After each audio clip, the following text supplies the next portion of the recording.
Hello, and welcome to the channel.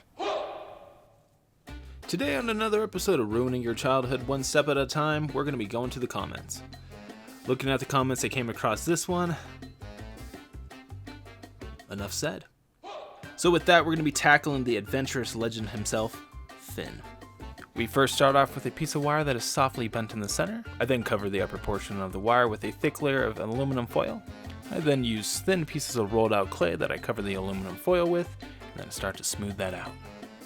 Now that the body is covered and mostly smooth, I could cram a ball on the top and then begin to blend that into the rest.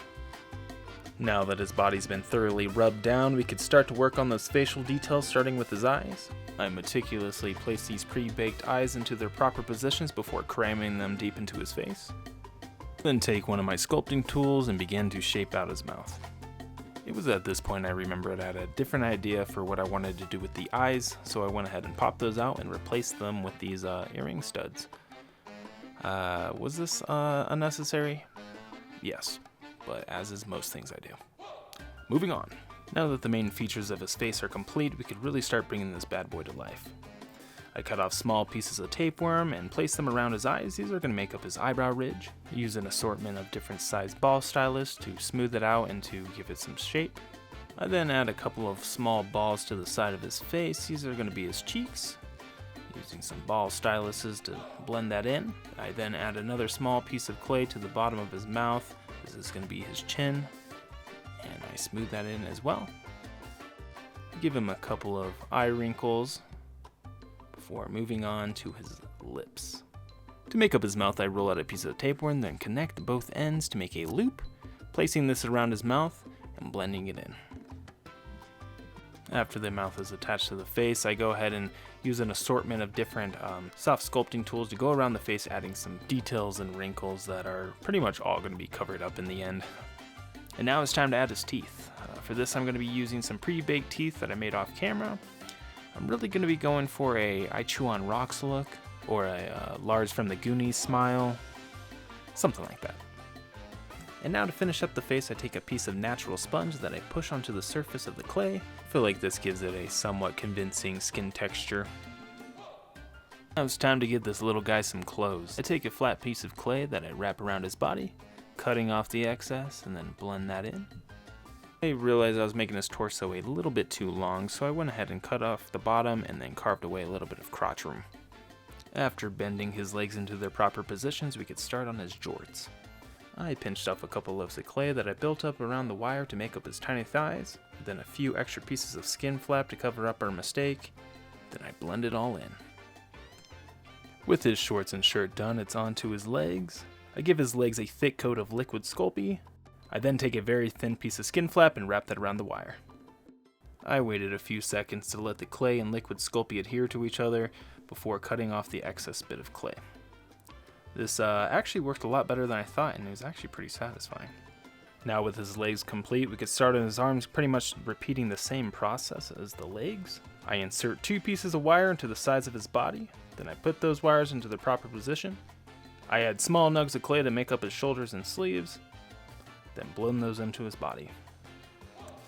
I then give his arms the same treatment as his legs, starting with a liquid schmear topped with a skin flap crust sliced to a smooth perfection. Now that our bad boy is all sleeved up from wrist to ankle, it's time to take him over to the oven for his first bake. Now that Finn is baked to a crispy perfection, I can start on his hat. I did plan on making his hat out of cloth, but I wasn't really happy with how it looked, so we're just going to make it out of clay. I start by smothering Finn with a large piece of flattened out clay, then I cut off the excess, blending it in together. I then cut out his face hole so he could actually breathe. Then I start on the little horns. Ears? I'm not really sure what those things are actually. These little IDKs are just made of little balls of clay smashed into the top of his head. Then using little ball styluses, I smooth it out. With Finn's head complete, we could then start on his backpack. I start off with a lump of clay that I mold into a short rectangle. Then I cut out a thin piece of clay that I lay over the top, making up the upper portion of the backpack. Using the end of my X-Acto knife, I slide that over the top to make sure it's all smooth. I then roll out a small ball of clay that I then push onto the front of the backpack, making up the little button. And with the backpack done, I could stick it onto the back, adhering it with some liquid Sculpey.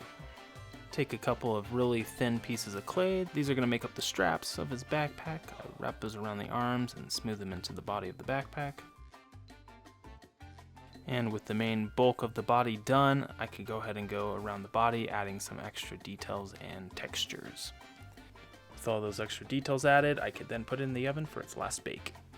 I say it's last bake because when it was in the oven, it actually started cracking and falling apart a little bit, unfortunately, so I had to super glue a few things back together.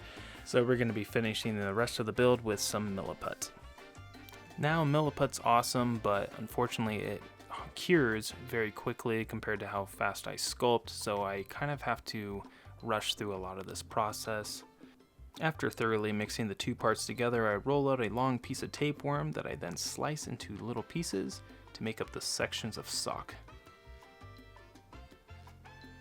Once I was happy with the placement of socks, we could go ahead and start on the shoes. I take a little piece of Milliput, then I crab onto the bottom of the ankle, then using different ball styluses and my fingers, I mold them into somewhat shoe shape. I ended up taking off that one shoe for some reason. I really don't know why, but I ended up sticking it on right here, so I don't know what I did there. At this point, the Milliput was actually getting pretty difficult to work with, starting to fully cure, so I went ahead and just made the sword really fast off camera. And now we're going to start on the hands. I start off by rolling out a ball of clay that I then crease and fold over top of itself. I use one of my small ball stylus to draw in the little fingers. Then I roll out a little piece of clay that is going to make up the thumb. I take the hand and then I go ahead and attach that to the wrist. As for the other hand, it's made pretty similar, except I make it directly onto the wrist. Should have done that with the other one to begin with, but you live, you learn. Start off with a ball of clay, then I kind of blend that in a little bit. I then take that sword and mush it into that little bit of clay and fold it over top. Then take another little piece of clay, which is going to be the thumb, and wrap that around. And after drawing in the details, we could start on the painting process with a coat of primer. Now that he's all primed up and ready to go, we could start on his face. We go ahead and paint that with that skin tone. Same with his arms and legs. This paint is incredibly thin, like I've said before in my other videos, so it takes multiple layers to really build it up, even with a base coat. So that's that. So after about 6 layers of this paint, I could go over his chin, cheeks, and lips with this red wash. I then use a sponge to kind of dab off the excess, and then I repeat this process multiple times. As for his eyes in the cartoon, they're just solid black, so that's what we're going to do here. He's just one giant pupil. For the inside of the mouth, it gets a very thin coat of a dark red wash, trying my best not to get it on the teeth and failing every step of the way, so I end up having to paint them anyways, and they're just going to be getting an off-white color. Now it's onto the shirt. For the base layer, I take a blue and a little bit of black paint and I mix them together to get this kind of a darker baby blue color. I plan on brushing the lighter blue color on top a little bit later. As I let the shirt dry, I'm going to go ahead and start on the backpack. I give the whole thing a light green base coat, then I take a darker green to paint the bottom half.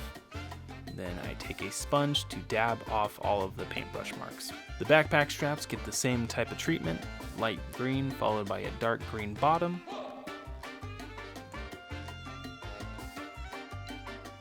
And with the backpack done, we can start on the button, which just gets a coat of black paint. The shorts are going to be getting an ultramarine blue mixed with a bit of black.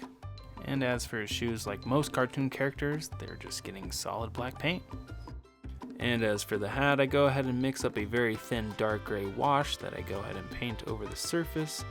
This helps bring out all the detail and texture I put in. And all we have left is the sword. The base of the handle gets a very dark gray.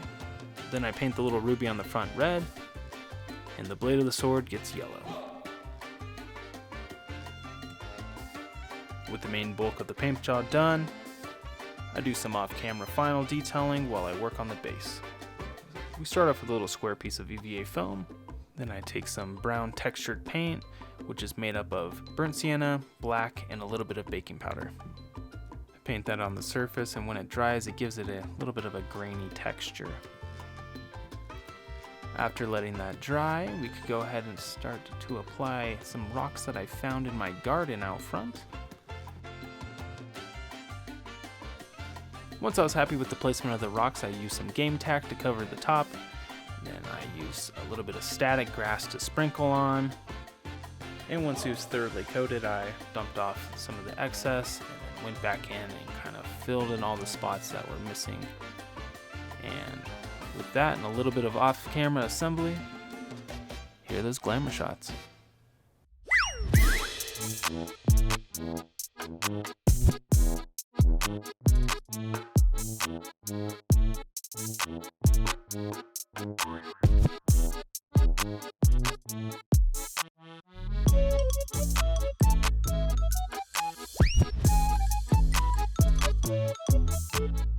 And there you have it, folks. Thank you all so much for watching the video. I hope you all enjoyed it.